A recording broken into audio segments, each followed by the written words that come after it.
How's it going, everyone? Spectre here. Another day, and I was trying to record something on Arc just to get away from the drama of the Magic fiasco going on right now. Obviously, I'm finding that a little harder only because I actually am looking for some choice quotes, and when I have that, I can actually do the video. So stay tuned for that. This piece is from MTG Salvation.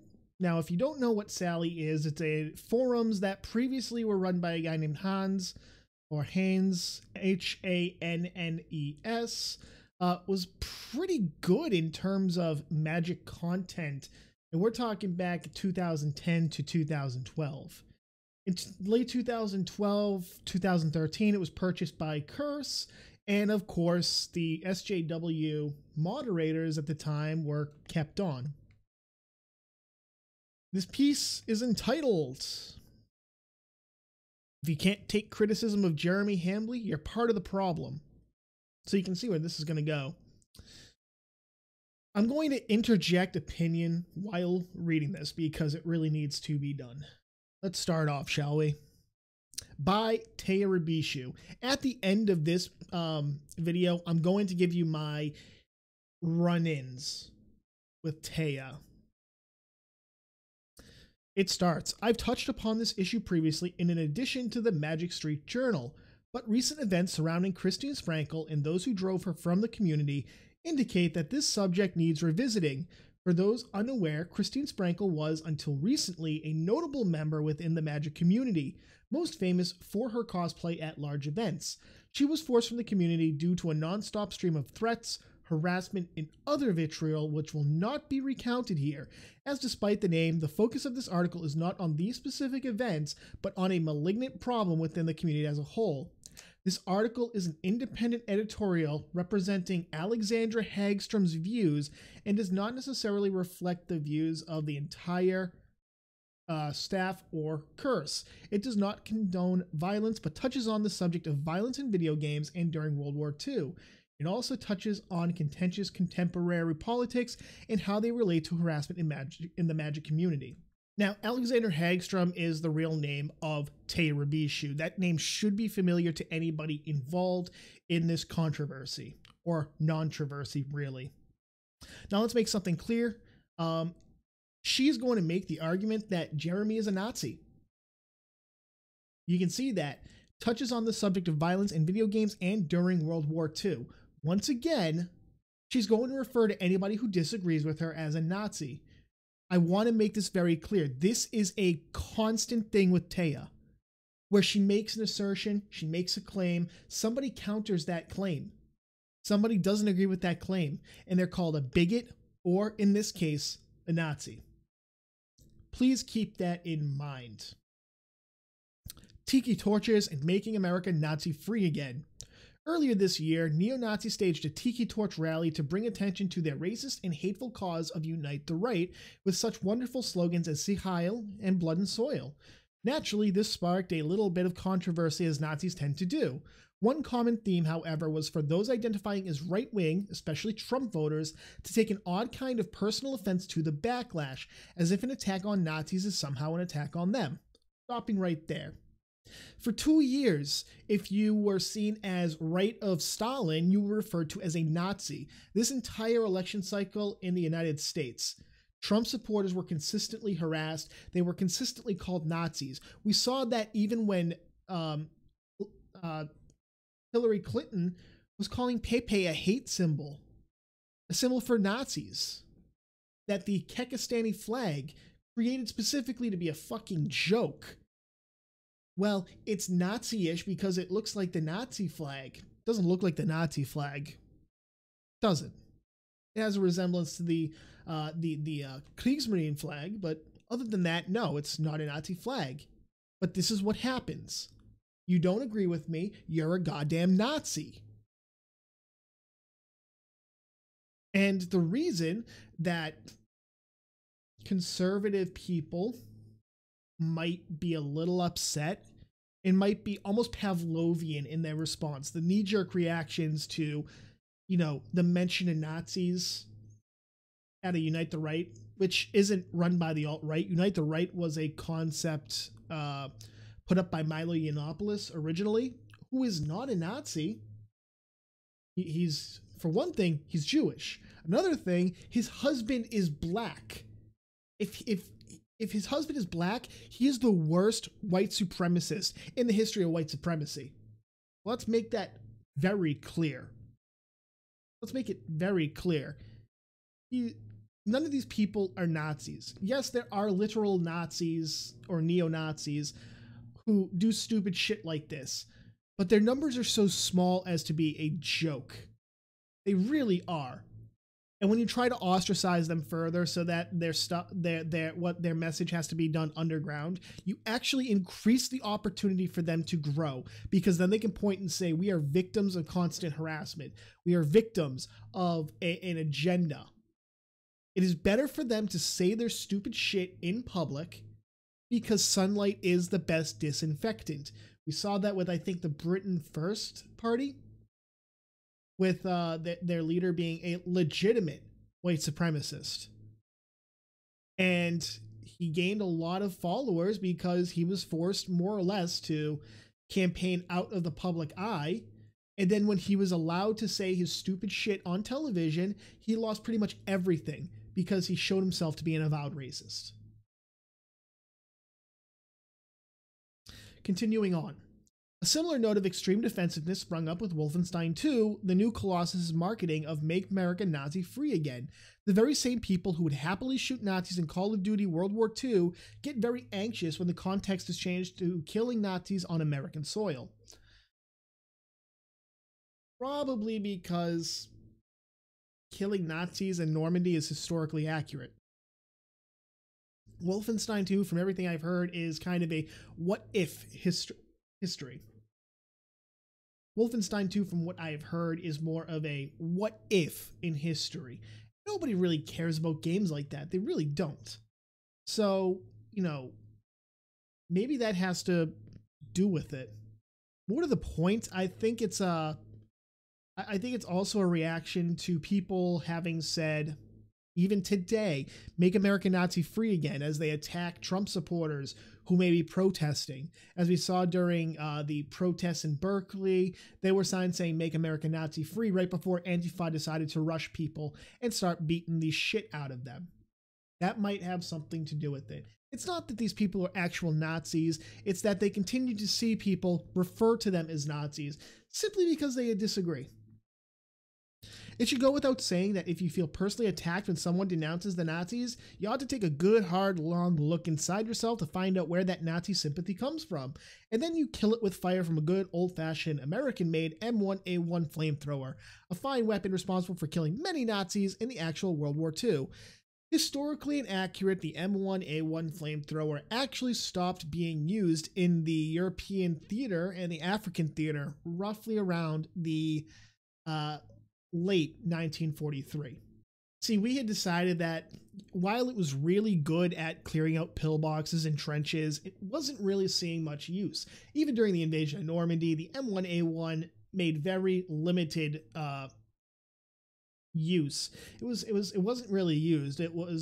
We switched over more to chucking a pineapple in the pillbox and laughing as somebody comes running out and gets shot to shit. The M1A1, however, was used extensively in the island hopping campaign by the United States Marine Corps when they were going to deforest entire jungle sections. That's really what it was really good for. And the humidity helped to keep shit on fire, I guess. I don't know. So, historically inaccurate, also, you're Canadian, shut your goddamn mouth. Just locker room talk. We've become too accustomed to depravity and shameless sexism. Whether it's a presidential candidate saying to grab her by the pussy, a senator being accused of sexual encounters with underage girls, or the endless stream of Hollywood sexual assaults, we've been inundated with so much horrific sexism that anything less than assault is considered locker room talk and brushed aside. Whether explicitly or implicitly, many men aspire to be these famous sexists who can get away with treating women as objects rather than people. Citation fucking needed. Nobody really wants to aspire to be a sexual deviant. Nobody really does unless there's something wrong with them. Allegations are just that, allegations. It's not proof of wrongdoing. As we saw with Donald Trump, with the women just days before the election coming out and saying, he sexually assaulted me. They were propped up as proof of Donald Trump being a sexual deviant. And then after he was elected, they fucked off. Really no better way to put it. They disappeared. Why? Why did they suddenly disappear? Maybe it might be because they had no case. They knew it was a lie in many cases. I'm not saying all of them, but in many cases, I feel very confident saying it was lies to try to swing the election. What we're seeing with Judge Roy Moore in the Senate race in Alabama. People coming out and saying he's a sexual deviant. Where's the proof? Well, I have this yearbook signed by Ray Moore, DA. Hey, Ray is not Roy, and Roy Moore wasn't a DA back then. Also, that yearbook was not out at the time for Christmas. Just fucking saying. Continuing on. Unfortunately, this only reinforces a growing trend within our youth that they can be as crass and boorish as they like, and they shouldn't face any repercussions for it. It feeds into the identity politics of Gamergate, of the alt-right, of white nationalism, that straight white cis men are being victimized by SJWs and having their speech unnecessarily curtailed. After all, if the dear leader or Hollywood star can say these things, why can't they? Why is Kim Jong-un? Why is dear leader being pulled into here? I don't get it. What did that rotund little Korean bastard do this time? I don't know. But identity politics and Gamergate? Well, yeah, it actually does feed into it. It does. She has a point. Except it's not the point that she's trying to make. See, she's trying to paint this as all white men are sexist, they're misogynists, etc., etc. The real identity politics of Gamergate was stop attacking women because they're frail and they need to be protected and blah-de-blah-de-blah. When Gamergate really was, if you look at it, if you take away the ideological bubble, you actually look at it, guess what? You will see that it really was about the fact that a lot of these journalists at Kotaku and Polygon are really close to some of these female, quote, developers, unquote, and there is a lot of nepotism going on without you being told that there is a personal relationship there. That's what it was. The fact that it was specifically about, say, Zoe Quinn sleeping with people reviewing her games, that got taken on as proof positive that this is an attack on women. Anita Sarkeesian claiming victim status once again because that's all she goddamn does. But we'll get into that in a bit. Continuing on. It's never just one joke. Imagine you're a regular at a restaurant. You go there for lunch about once a week. You get to know the waiter fairly often. Then one week, the waiter tells you that they run into a ton of people being utter dicks to them day in and day out. You might not see it personally, but then again, you're only in the waiter's life for a very small portion of their work week. Unfortunately, the kinds of people who whine about professional victims and other nonsense don't quite seem to grok. What the talking about Gronk? Are we talking about Rob Gronkowski? I don't know. If that's an actual word, congratulations. It's not a word I know. So, that is equivalent to telling the waiter they just have a victim complex and that people aren't really dicks to them. When someone interacts with a member of the Magic community on a forum, on Twitter, or on any other platform, they're similarly only seeing one tiny slice of that person's day. That lol, go make me a sandwich crack you just made might not be the first time the woman you're talking to has heard it that day. It might not be the 10th. You don't know. You didn't see it. While it's easy enough to shrug off one hailstone, it's quite another to walk out into a hailstorm. Denying that women and minorities face such hailstorms is a height of hubris that basically says, I know your life better than you do. It's an utterly callous way of erasing someone's experiences in your mind so you don't have to feel bad when verbally slapping them in the face. Let's stop right there. I constantly make what would be seen as misogynistic jokes with my friends. They make them as well. I make jokes that would probably be seen as a little bit anti-Semitic. with my Jewish friends. They make it too. See, for the most part, my friends are not a bunch of bitches, okay? They're not a bunch of weak-willed individuals who see every small slight, every little joke as a personal affront to themselves. Or, in the case of Teia here, being offended for other people. See, there is this perpetual victimization mentality amongst social justice warriors like Teia here. There is a desperate need to be offended for other people. Case in point, we have seen several Black and Hispanic and gay Trump supporters come out, and the response from the left is that they are Uncle Toms, race traitors, to go back, shut up, and let the Democrats do the talking for them.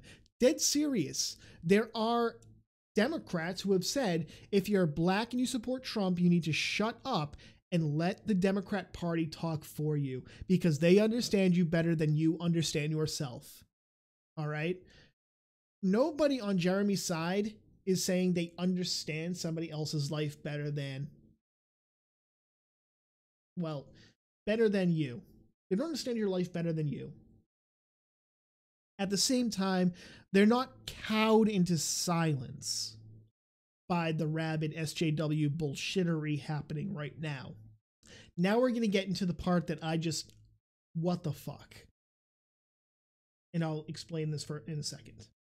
Finally, incessant calls for proof are how harassers get away with their behavior so cleanly and so often. Trying to file a police report will lead to your report being referred to the circular file, as it's basically a he said, she said situation, and the court of public opinion will never be satisfied that harassment is serious unless a truly unreasonable level of proof is offered. Even when it is, the goalposts inevitably move. This is why it's so important to trust that accusers aren't in it for the attention or to harm anyone. Coming forward about being victimized is difficult. Look at the backlash given to people who accuse Bill Cosby, Roy Moore, and even Donald Trump of harassment. They're seen as wanton opportunists at best and malicious liars at worst. They are asked to provide such a mountain of proof that many lower-level cases of harassment simply go unreported for having the same expected of them. Non-stop demand for ever greater amounts of evidence is a well-established troll tactic, because it places a harsh burden on the victim, devalues their experiences, and removes any degree of power they might have to right things. It's psychological manipulation, and concerned trolls have it down to an art form. Bystanders should be wary of those who always ask questions but never seem to answer any themselves. This is where we start to see exactly what Teia here is getting into. Teia is once again one of those SJW types, the listen and believe types. Someone is claiming harassment, they're a minority, they're a woman, and Teia will immediately jump on and believe them. This is actually happening. You have to believe them. No, you dumb bitch. I don't have to believe them. I am asking for evidence because I have literally watched cases like this pan out where what is being said is not true. I have literally watched people's careers ended because someone lied. Case in point, in 2006, December 2006, a corporal of mine in 7th Communications Battalion was accused of rape by a lance corporal. The only reason I knew about it at the time was because I was on convalescent leave, having had surgery on my lower back. One of my corporals came up to my room, knocked on it, said, "Hey, I need to post you outside her room." I said, "What's going on?" He says, "She's been raped. Corporal DeLoya raped her." Now, who I am, I became very protective of her because I have my own history with sexual abuse and whatnot. I wasn't sexually abused, but women I know were. So he posted me outside her room while I'm high on Percocet because I needed it. And at the time, I was just upset with him. See, I was very much in my younger days one of those people who supported listen and believe. Everybody did. Everyone. He appealed the conviction, and it was denied. 2 years after he was convicted, at her new unit, this female Marine stated to a friend that it had all been made up, that she was tired of him, that she didn't like him, and that she wanted to get him out of the unit, but nobody would do it unless he was convicted of a crime. Her roommate went to the company commander, who went to the battalion commander, who went to the base commander.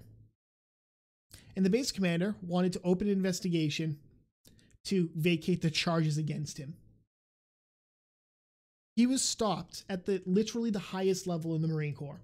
The Commandant of the Marine Corps, from what I am told, the office of the Commandant of the Marine Corps came down and smacked that down. She was forced out with a less than honorable discharge, while he spent years in prison, had a dishonorable discharge, and he's now a registered sex offender because she lied. You want to know why people don't subscribe to this listen and believe mentality? It's because of shit like that happening more and more and more. Emma Sulkowicz, mattress girl, who lied about her relationship with her accused rapist, when it came out that she actually brought this against him because he refused to be exclusive with her. The UVA rape case that never happened, but UVA fraternities were still shit on because of a lie. The Duke Lacrosse rape case, where these young men were still tried, despite the evidence clearly being against the case. And the prosecuting attorney was actually disbarred because of it. Not because he lost, but because he lied. More recently, we have the University of Texas graduate accused by a gay student of making gay slurs on a computer, who killed himself because his Title IX hearing admitted there was no evidence that he had done any of this, but he was still punished, and his graduate school options were completely nullified. He couldn't go to graduate school because now he had this complaint that was upheld without evidence. He took his own life because he saw that everything was over as far as he was concerned. But this is exactly what we deal with on a daily basis with this listen and believe culture. Until, of course, you go after someone they like. Case in point, Lena Dunham coming out and saying that the executive producer of her show Girls, accused of rape by a woman when she was 17.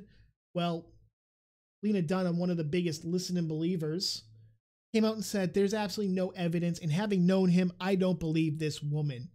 She later retracted it when she realized the hypocrisy and that everybody saw her for the fat piece of crap she was.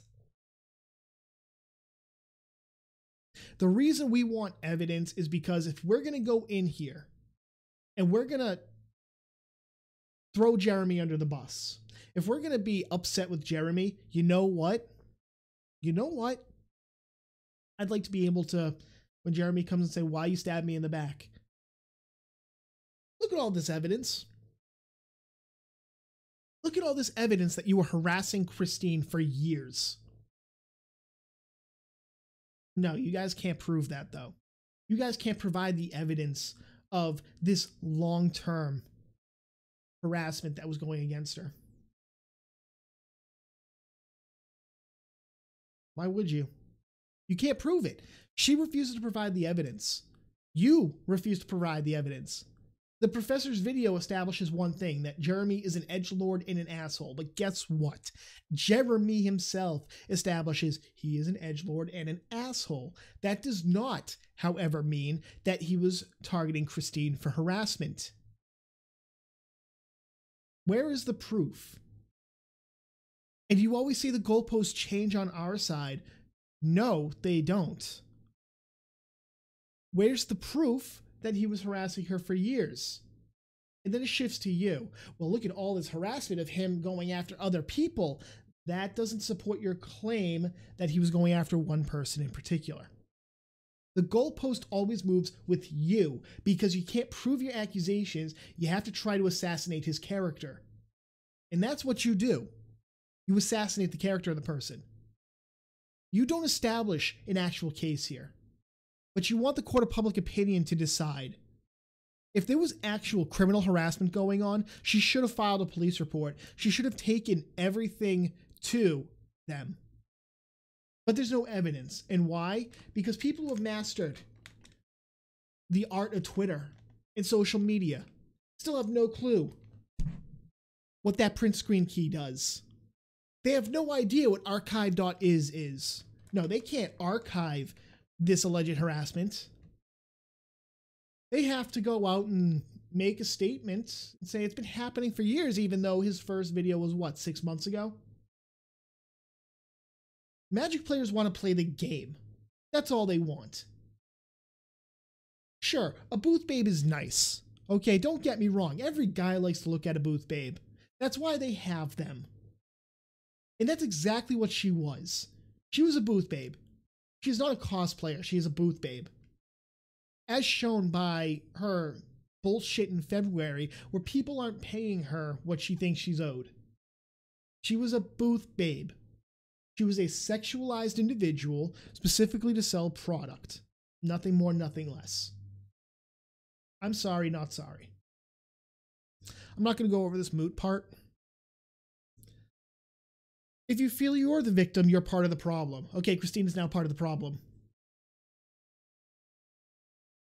Whether Nazis, white nationalists, or simply members of a reactionary right unaffiliated to either major political group, there are going to be a number of people who read the above and feel personally attacked. Probably because you fucking attacked them. They'll feel like I'm calling them Nazis because you called them Nazis in the first goddamn paragraph. They'll feel like I'm blowing things out of proportion to demonize them because for the last 2 years you've blown shit out of proportion to demonize them. Good. Feel that way, but use it as an angle for introspection. We don't need to do the introspection, okay? That is on you. You need to do the introspection because nobody has killed 6 million fucking Jews and yet you're calling them Nazis. 6 million people are not dead. There you go. All right. Until Trump or Roy Moore or Jeff Sessions starts putting people into concentration camps and starts rounding up people for their ethnic background, there's no Nazis. If you're fine just shooting Nazis in Normandy, but not in New York, ask yourself why that is. If you're the type to say it's just a joke when it comes to harassing women, but can't take a single negative comment about Jeremy Hambley, ask yourself why that is. If you feel that you can't comment on MTG Salvation without being singled out by the mods, ask yourself why that is. I'm going to stop it right there because the rest of it, it can all be tied into that. Posting on MTG Salvation, posting on Sally, if you have a right-wing opinion, you are very likely to be hit by their banhammer. Let me explain why. Coming down here, I'm going to show you exactly why people with a conservative leaning might feel uncomfortable posting on Sally now. This was posted 4 days ago by Teia Rabishu. Of course, the site is left-wing. As content manager, I can tell you that there's an explicitly feminist leaning towards front-page content. Not that you'd really notice, since we don't really publish anything where that matters, although I've touched on such issues briefly in How to Handle That Guy. And Jeremy is that guy, ramped up to 11. On top of that, I've personally rejected article submissions that attempt to bring pro-Gamergate comparisons into discussions of social issues within the Magic community. Furthermore, the whole reality has a liberal bias meme does have solid ground because politically, the American right wing has moved so far to the right that discrimination is utterly normalized under their philosophies. That right there explains why conservative-leaning people might not feel comfortable posting here. And why, if you go through the infractions, a lot more are towards people who have conservative leanings. It was this way in 2012, it is this way now. Teia Rabishu is part of the cancer that is, and possibly has, killed Sally as we know it. Forget Curse purchasing it. Teia Rabishu is part of this vociferous minority of people who need to be continuously victimized to, well, have some power. See, Teia is one of those people who will never have power because the trappings of power are very seductive, but she's too incompetent to wield any. So she has to be put as a moderator on a forums where really, congratulations, you're a moderator on a forums. No one gives a good goddamn motherfuck. Back in 2012, when Teia was made a moderator, there were a lot of people, including myself, who were against it. And we were against it because she was made a moderator of the water cooler talk subsection. A subsection where she very clearly made it that she was an SJW and that if you had an opinion that went against her, you were wrong. More often than not, if you had an argument or had an opinion that was against Teia's, the response from her wasn't to argue or debate the opinion. It was to label you a bigot and think that shut you up. I took infractions originally for not shutting up at that point from Teia. See, I'm one of those people who, when you say bigot, homophobe, what the fuck is that? Is that like foam for gays? Okay, that's gonna start going into. Okay, we're gonna stop that. I just thought of what that could be. I don't want to go there. Anyways, I'm one of those people who, when you start throwing around those words, I don't shut up. I double down and I actually make you validate your point, debate it, or shut up and walk away. Teia got mods to support her decisions. They admitted Teia giving out those infractions, not okay, but we're going to let them stay because we feel they're warranted despite the conflict of interest. You would constantly take infractions for standing against Teia, and especially if you didn't shut up after she called you a bigot. See, at that point, according to the MTG Salvation mods, it was personal and it was more personal and less professional because you were now targeting Teia. No, Teia targeted herself. And that's really what happened. I ate a permaban in 2013 because of Teia Rabishu's constant bullshit.